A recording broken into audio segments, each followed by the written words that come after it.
Wow. This is crazy. Crazy.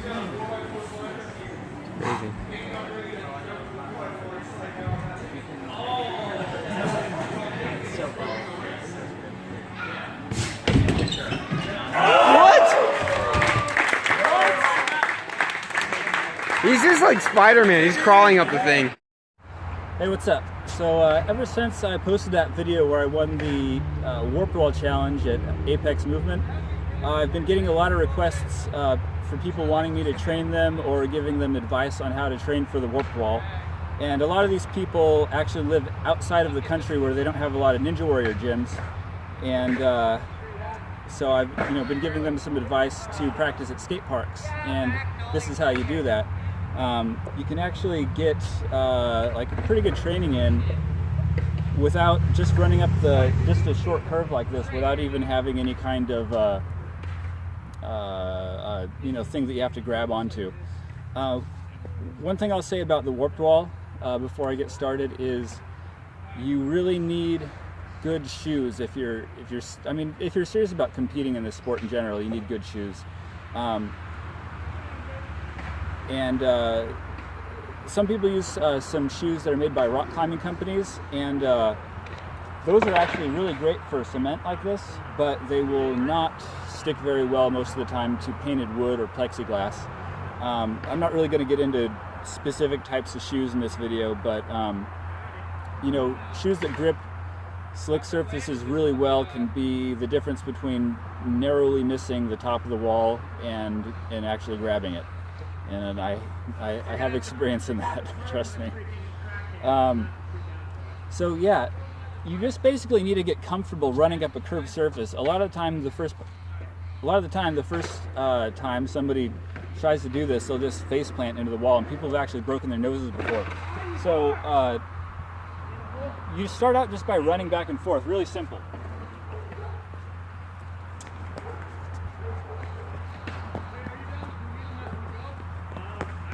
Try to get your body as horizontal as possible.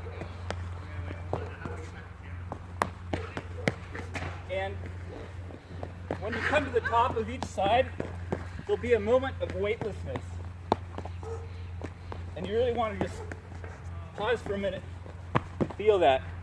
Because when you have that moment of weightlessness, that's when you're going to actually jump up and grab the top of the wall. So just do that. It's actually pretty good cardio. I'm out of breath now. So just do that a lot to start with, just to get your legs comfortable with a curved surface. You just get used to it automatically.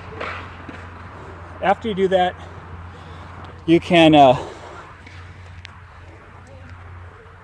helps to try it on something a little bit taller. See. And you want to try doing something called a crane. And so let me show you something. I'm going to demonstrate the importance of body movement. I'm going to keep my legs completely locked off, throw my arms up in the air, and can you see my feet? All right, watch my feet.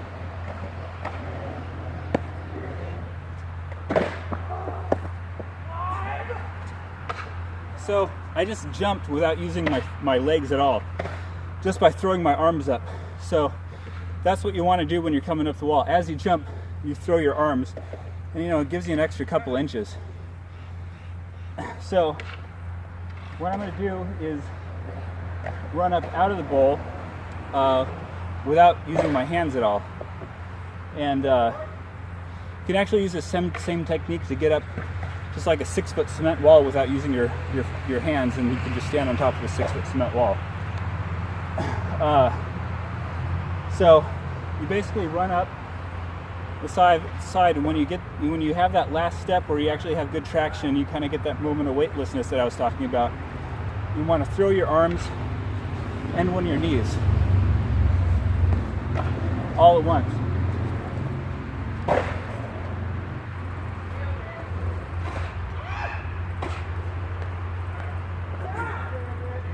and that will propel you up, and you'll just be able to step right on top. This isn't the highest bowl. Should probably pick something steeper, but I can demonstrate it anyway. You can get up something a lot higher and steeper than this just using this technique. And like I said, even just a flat cement brick wall, you know, up to like 6 feet high or so, you can just run up, do this, and you crane it. They call it a crane because you land in this position with your foot up like a crane, I guess.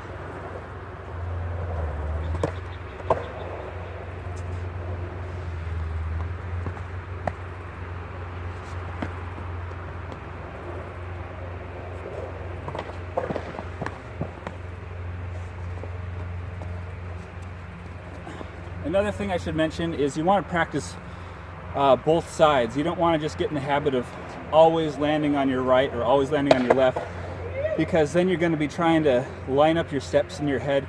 You want to just be able to run at the wall naturally, and whichever foot you lead with is the foot you lead with, and you're comfortable with it either way.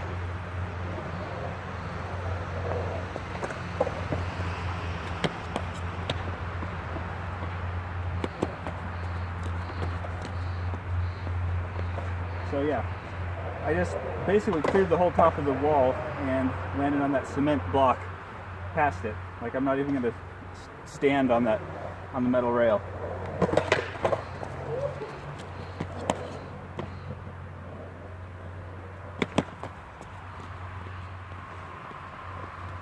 So just doing those two exercises, practicing the crane and running back and forth, just getting used to the curve, both those things will give you a really solid base to start practicing on a real warp wall. All right, have fun.